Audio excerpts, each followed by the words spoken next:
प्रधानमंत्री नरेंद्र मोदी रूस के कजान में हुए 16वें ब्रिक्स समिट में शामिल होने के बाद अब वापस भारत लौट आए हैं। प्रधानमंत्री मोदी के इस दौरे ने अमेरिका, कनाडा और यूरोपीय देशों में भी खूब सुर्खियां बटोरी। रूस के कजान में चल रहे ब्रिक्स सम्मेलन में इस बार पूरब बनाम पश्चिम के मुद्दे को खासतौर से हवा दी गई। दुनिया की 3 बड़ी आर्थिक शक्तियां एक मंच पर पहुंची तो पूरे पश्चिम की निगाहें इसी तरफ लगी रही। भारत, रूस और चीन ने अमेरिका को सीधे तौर पर व्यापारिक चुनौती देने का संकेत दे दिया है।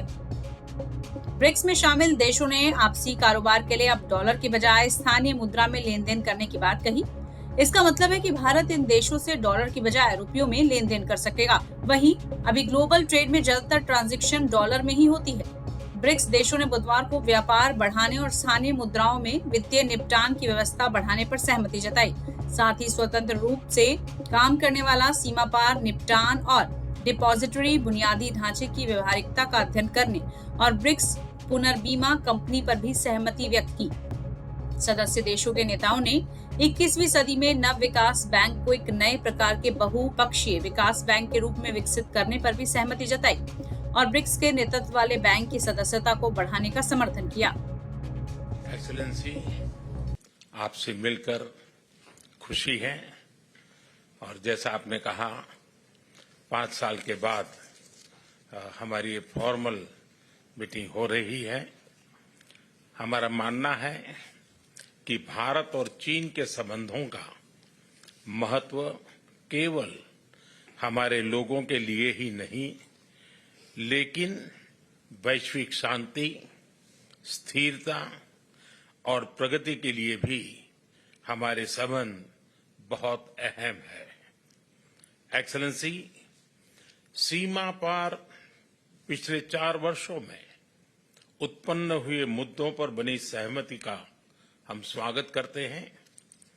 सीमा पर शांति और स्थिरता बनाए रखना हमारी प्राथमिकता रहनी चाहिए।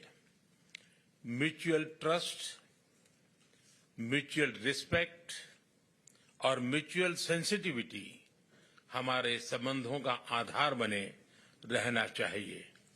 आज इन सभी विषयों पर बात करने का अवसर मिला है। मुझे विश्वास है कि हम खुले मन से बातचीत करेंगे और हमारी चर्चा कंस्ट्रक्टिव होगी। धन्यवाद। 16वें ब्रिक्स शिखर सम्मेलन के बाद जारी घोषणा पत्र में कहा गया कि सदस्य देश कामकाज के स्तर पर स्थिरता बनाए रखने और सुरक्षा सुनिश्चित करने के लिए डिजिटल बुनियादी ढांचा क्षेत्र में संयुक्त गतिविधियों की संभावना तलाशेंगे। ब्रिक्स नेताओं ने 21वीं सदी में मानव जीवन में सभी पहलुओं की तेज गति वाली डिजिटलीकरण प्रक्रिया पर चिंता व्यक्त की और विकास के लिए डेटा की महत्वपूर्ण भूमिका और इस मुद्दे के समाधान के लिए ब्रिक्स के भीतर जुड़ाव को तेज करने की जरूरत बताई। शिखर सम्मेलन में प्रधानमंत्री नरेंद्र मोदी, रूस के राष्ट्रपति व्लादिमीर पुतिन और चीन के राष्ट्रपति शी जिनपिंग समेत ब्रिक्स देशों के शीर्ष नेताओं ने भाग लिया। ब्रिक्स ने कहा कि हम व्यापार बाधाओं को कम करने और गैर भेदभावपूर्ण पहुंच के सिद्धांत पर तैयार, तेज, कम लागत वाले, कुशल, पारदर्शी, सुरक्षित और समावेशी सीमा पार भुगतान उत्पादों के व्यापक लाभ को समझते हैं। हम ब्रिक्स देशों और उनके व्यापारिक भागीदारों के बीच वित्तीय लेन देन में स्थानीय मुद्राओं के उपयोग का स्वागत करते हैं। ऐसे में इस फैसले से अमेरिका की सबसे बड़ी मजबूती डॉलर में सेंध लगाने की तैयारी हो चुकी है।